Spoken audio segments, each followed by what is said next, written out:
Di cerita sebelumnya, Master Xiao memberikan pil pemurnian dan pil Yuan kepada semua orang, sehingga membuat banyak orang yang menerobos di dalam satu waktu.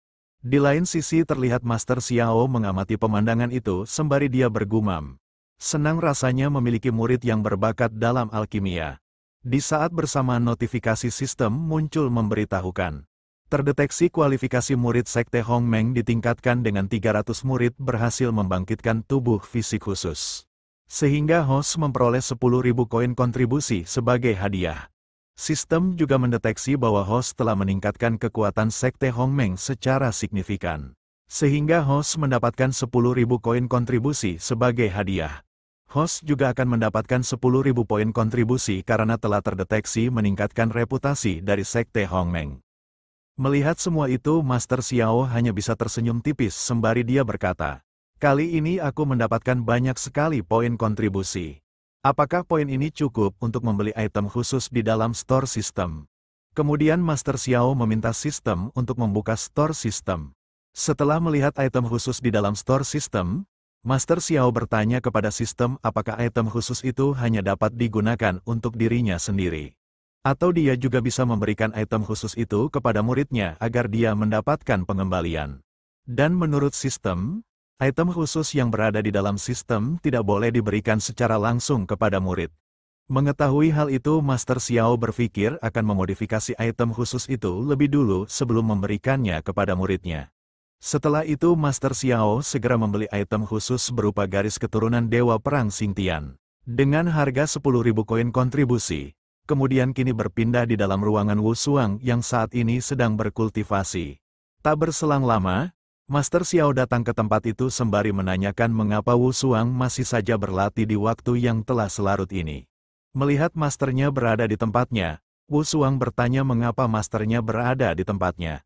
Sembari menyiapkan sebuah energi, Master Xiao berkata, "Karena melihatmu sangat bekerja keras, aku akan memberikan sebuah hadiah yang menarik untukmu." Dan di saat itu juga Master Xiao menyalurkan energinya ke tubuh Wu Xuang.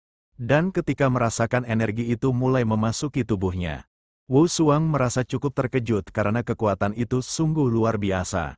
Beralih pada keesokan paginya, terlihat ada beberapa murid yang sedang melintas di sekitar ruangan Wu Xuang dengan dipenuhi kegembiraan. Namun di saat bersamaan mereka dikejutkan dengan ruangan Wu Xuang yang secara tiba-tiba mulai retak. Dan di saat itu juga muncullah sebuah ledakan yang sangat besar hingga menghancurkan ruangan itu. Dan kedua murid itu dengan keterkejutannya hanya bisa bertanya-tanya apa yang sebenarnya telah terjadi.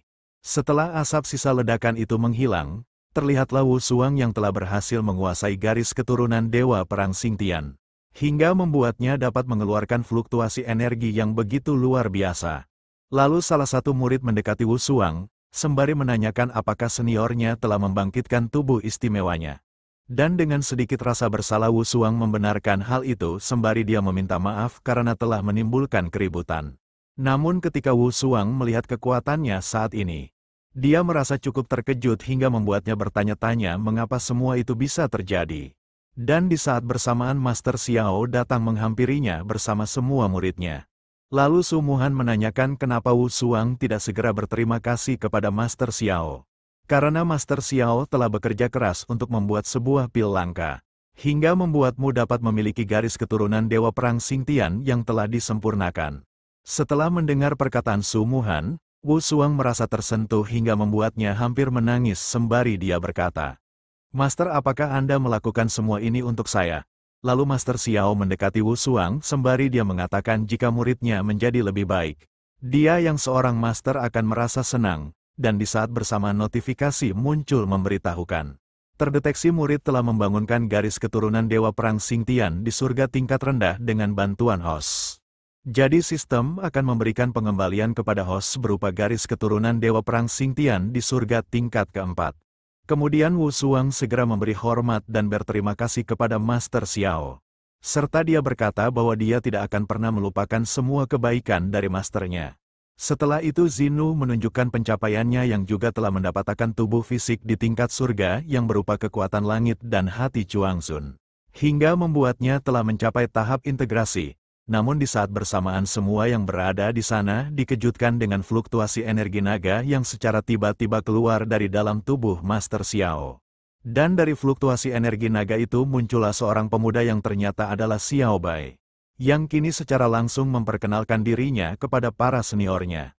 Dan dia juga mengatakan bahwa dia juga telah membangkitkan garis keturunan naga Yilong dengan bantuan dari Master Xiao.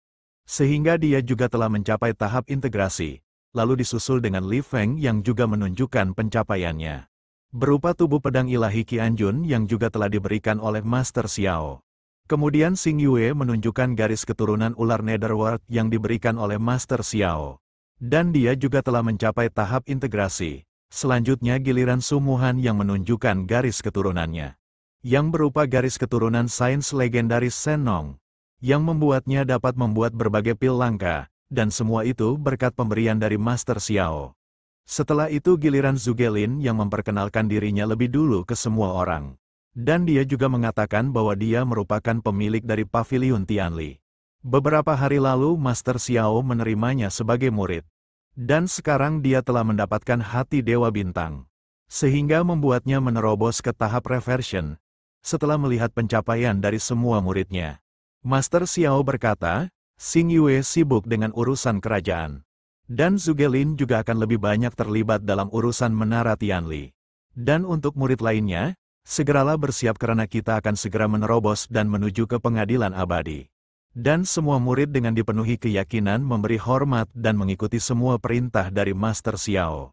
Dan di saat bersamaan notifikasi sistem secara berurutan muncul dengan memberitahukan. Terdeteksi host telah membantu murid membangkitkan tubuh pedang 9 surga yang berada di tingkat surga ke-9. Dan host akan mendapatkan pengembalian berupa tubuh pedang 9 surga di tingkat dewa. Terdeteksi host membantu murid membangkitkan garis keturunan Dewa Naga Yilong. Dan host akan mendapatkan pengembalian berupa garis keturunan Dewa Naga tertinggi. Terdeteksi host telah membangkitkan tubuh pedang ilahi Qianjun. Dan host akan mendapatkan pengembalian berupa tubuh fisik pedang Feng Dao yang berada di tingkat surga tertinggi. Terdeteksi host membantu murid membangkitkan garis keturunan 9 ular Netherworld. Dan host akan mendapatkan pengembalian berupa garis keturunan 5 dewa penyihir beracun. Terdeteksi host telah membantu murid membangkitkan garis keturunan Shen Nong tingkat surgawi menengah. Sehingga host akan pengembalian berupa mendapatkan garis keturunan Shen Nong di tingkat surgawi tertinggi. Melihat semua yang telah dia dapatkan dari sistem, Master Xiao hanya tersenyum tipis dengan kebahagiaan yang terus tercurah ke dalam dirinya. Tak terasa 3 bulan berlalu sejak hari itu, kini terlihat langit yang berada di atas Sekte Hongmeng mengeluarkan kilatan-kilatan petir yang begitu mengerikan. Dan menurut semua orang kilatan petir yang merupakan guntur kesengsaraan itu sudah sejak 3 bulan terus bergejolak di atas mereka. Di lain sisi terlihat notifikasi sistem yang memberitahukan. Terdeteksi bahwa jalan menuju pengadilan abadi telah terbuka. Dan sistem akan segera menerbangkannya. Melihat hal itu Master Xiao bergumam. Sepertinya sudah waktunya bagi Wu Suang untuk menembus tahap integrasi. Tapi aku tidak menyadari jika hal ini akan membuka jalan menuju pengadilan abadi. Dan di saat bersamaan semua orang dikejutkan dengan guncangan pada tanah yang terasa sangat kencang. Dan ternyata guncangan itu disebabkan oleh Sekte Hongmeng yang secara berlahan terangkat dan terbang menuju langit. Dan setelah menembus langit, Sekte Hongmeng telah sepenuhnya menghilang dari alam bawah. Disertai dengan menghilangnya semua guntur yang selama 3 bulan ini terus menyambar di alam bawah. Kemudian kini berpindah di alam atas yang terlihat begitu terang dan kini bertepatan di sekitar Istana Suzaku yang merupakan kantor bagi Zhenjun, dan terlihat di halaman itu ada beberapa pelayan yang sedang membersihkan halaman dengan menyapunya. Namun di saat bersamaan mereka dikejutkan dengan sebuah benda yang sangat besar hingga menutupi mereka. Dan ternyata yang sedang naik ke atas melewati mereka adalah Sekte Hongmeng itu sendiri. Kemudian kini beralih ke dalam Istana Suzaku, terlihat Master Suzaku yang sedang bersantai sembari dia berkata, "Aku awalnya ingin merekrut Xiao Xuan dan Ye Fan, tapi tanpa kuduga pertarungan takdir nasional akan melibatkan perselisihan kaisar di dunia bawah. Namun belum lama ini Ye Fan datang ke wilayahku, dan dia mengatakan bahwa dia ingin menemuiku. Aku rasa aku bisa menggunakan kesempatan ini untuk menanyakan rahasianya. Lagi pula aku telah membaca beberapa buku kuno, Dan aku khawatir yang dia gunakan pada hari itu adalah mantra 9 kata yang misterius. Jika itu benar, hal ini akan sangat bermanfaat bagiku. Namun di saat bersamaan Master Suzaku dikejutkan dengan sebuah getaran yang mengguncangkan istananya. Sehingga dia segera berdiri sembari bertanya-tanya apa yang sebenarnya telah terjadi. Tak berselang lama ada seorang pelayan yang berlari ke arahnya. Sembari dia melaporkan bahwa ada sebuah pulau terapung yang muncul di langit. Dan pulau itu menutupi sinar matahari yang mengakibatkan formasi di istana Suzaku tidak berjalan dengan baik. Setelah itu Master Suzaku segera keluar dari istananya untuk melihat apa yang sebenarnya terjadi. Dan setelah dia melihatnya Master Suzaku mengatakan jika itu benar-benar pulau langit yang terapung. Dan dia bertanya-tanya siapa yang telah membuat keributan seperti itu. Dan ketika dia melihatnya lebih jelas, dia menyadari bahwa seseorang yang saat ini berada di pulau terapung itu adalah Master Xiao beserta muridnya. Kemudian beralih kepada Zinu yang menanyakan kepada Master Xiao di mana mereka sekarang. Karena menurutnya energi spiritual yang berada di tempat itu terasa lebih padat dari dunia mereka. Namun Master Xiao ternyata juga tidak mengetahui di mana mereka sekarang. Karena yang dia ketahui hanyalah istana pengadilan abadi. Kembali kepada Master Suzaku yang menatap Master Xiao sembari dia bergumam. Aku mendengar bahwa dia baru saja membuat keributan besar di kerajaan Longyan. Dan menghabisi kaisar kerajaan Longyan, bahkan dia saat ini sedang dicari oleh kaisar pengadilan abadi. Lalu apa yang malah dia lakukan di tempat ini? Apakah dia sudah gila? Dia jelas-jelas sedang dikejar oleh kaisar pengadilan abadi. Tapi mengapa dia malah memasuki pengadilan abadi dengan begitu meriah? Kemudian Master Suzaku meminta pelayannya untuk membuka susunan formasi pengumpulan energi dan formasi pelindung istana untuk mempertahankan keseimbangan dari istana Suzaku. Namun menurut pelayan itu membuka formasi pengumpul energi dan formasi pelindung istana akan membutuhkan banyak sekali sumber daya. Dan dia juga bertanya apakah mereka akan membiarkan pulau terapung itu tetap berada di atas mereka. Menurut Master Suzaku mereka tidak perlu melakukan tindakan apapun. Karena pulau terapung itu akan segera hancur beserta isinya. Kemudian kini berpindah di istana Master King Long yang saat ini sedang menerima laporan. Bahwa Master Suzaku memberinya kabar jika ada sebuah pulau terapung yang muncul di atas istananya. Mendengar laporan hal itu Master King Long menanggapinya dengan ekspresi datar. Lalu kini berpindah ke istana salju, dan terlihat ada seorang master yang bernama Qin Dian yang sedang menatap pulau terapung itu dari istananya sembari dia bergumam. Sepertinya bukan masalah besar bagi pengadilan abadi.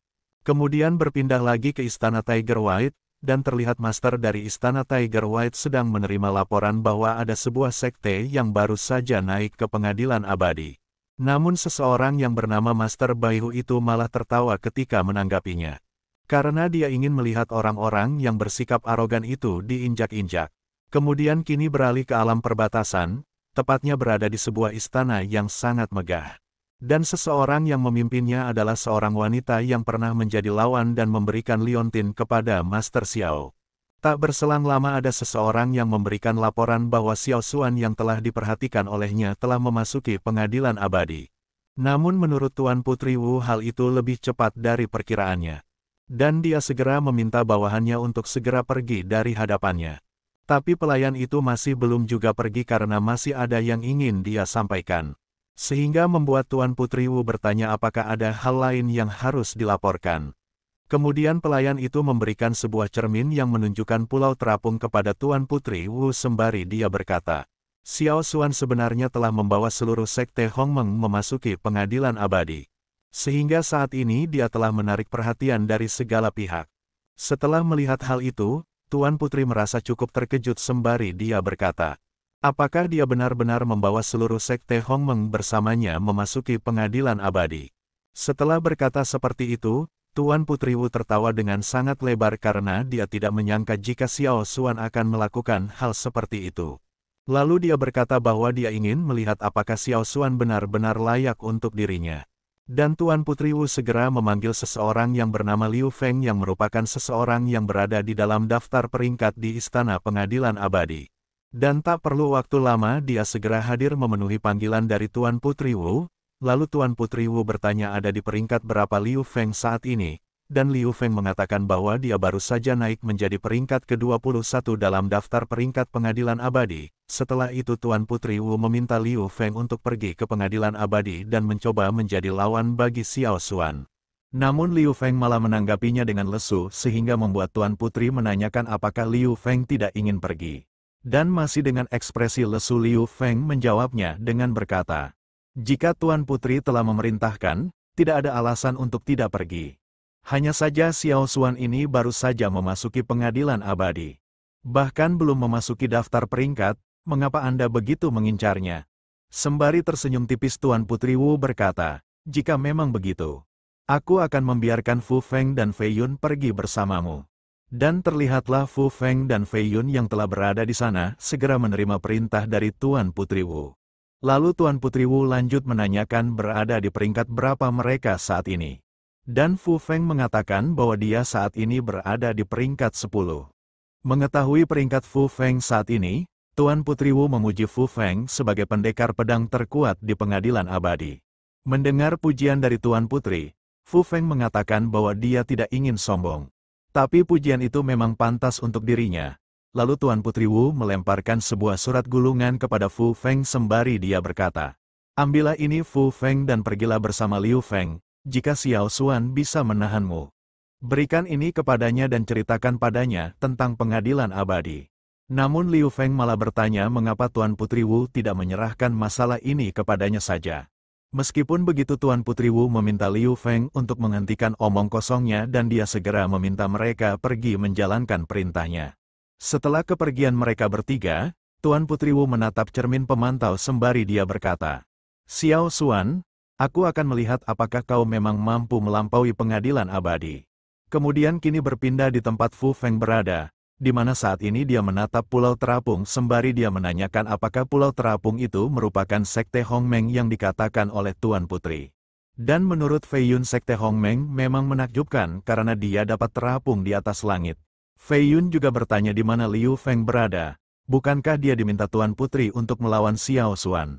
Namun Fu Feng berkata bahwa dia tidak mengetahuinya karena dia sama sekali tidak bisa mengendalikannya.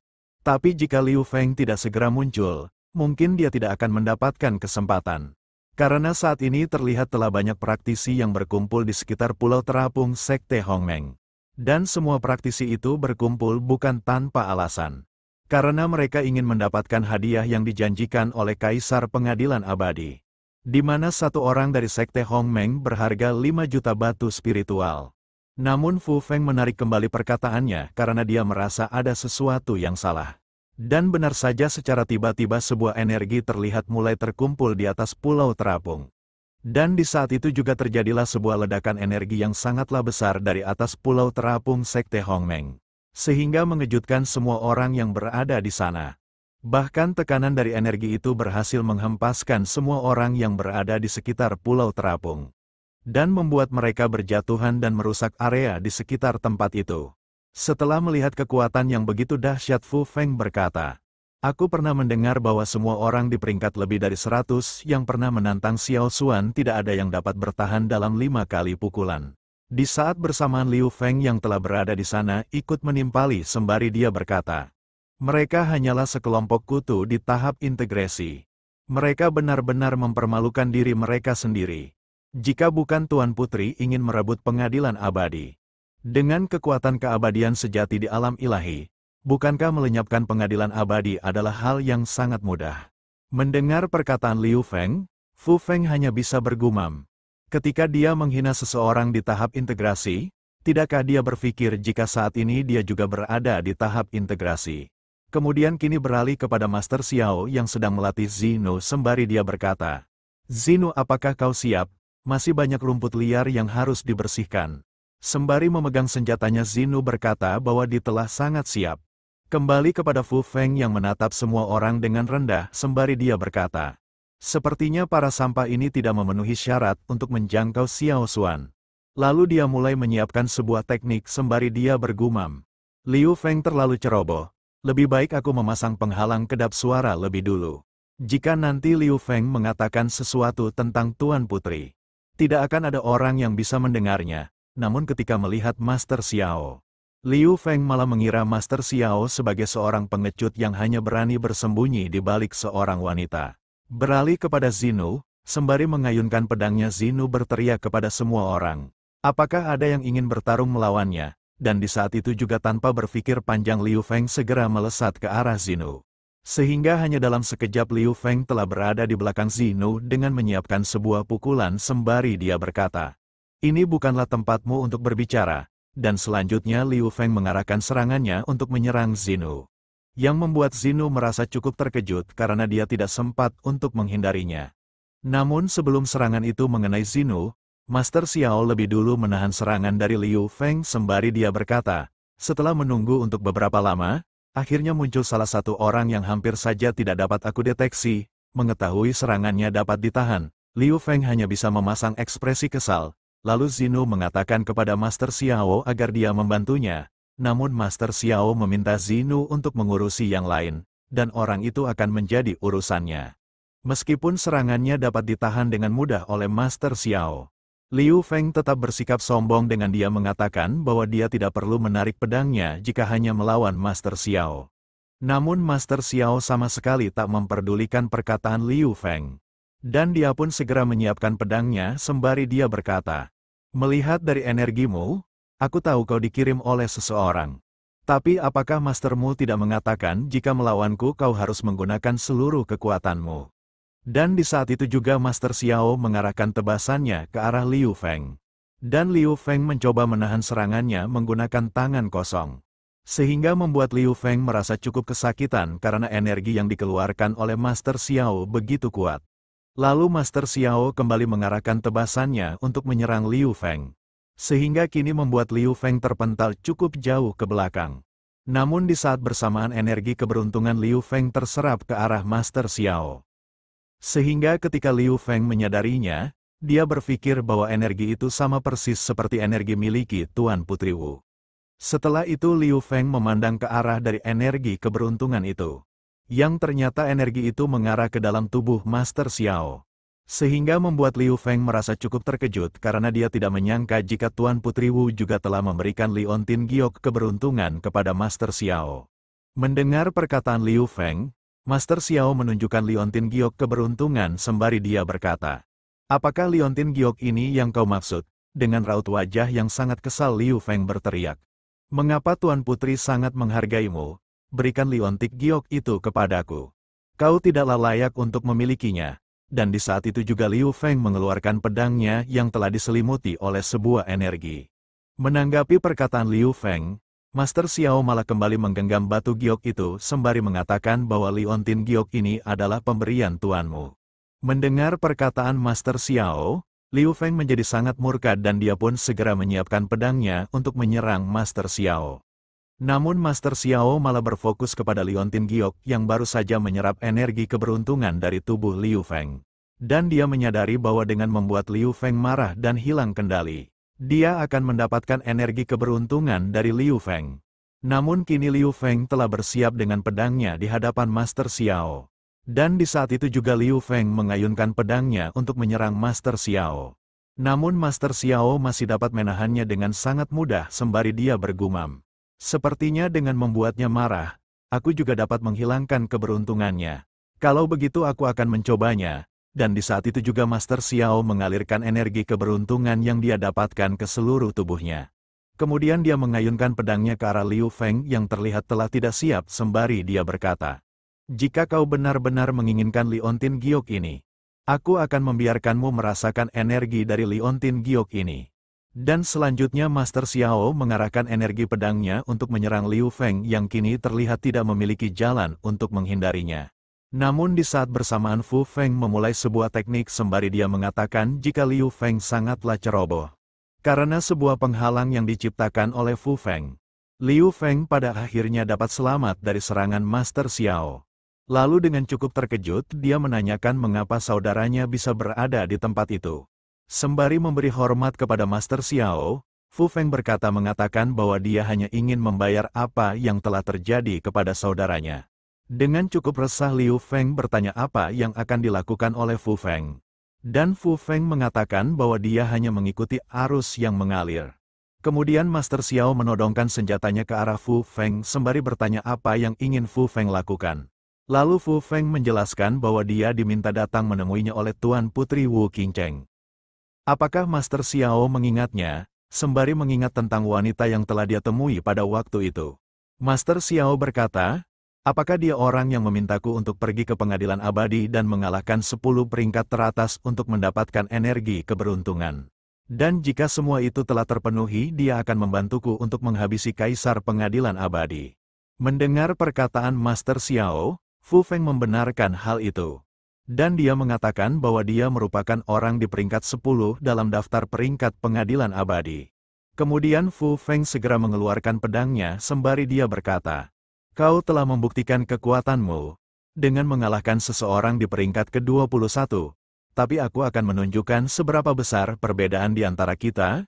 Menanggapi hal itu Master Xiao berkata, "Jika memang begitu hal ini adalah suatu kebetulan, dan mari kita bertarung dengan sepenuh kekuatan kita." Dan di saat itu juga Master Xiao dan Fu Feng saling mengarahkan serangannya, hingga menciptakan benturan energi yang begitu luar biasa.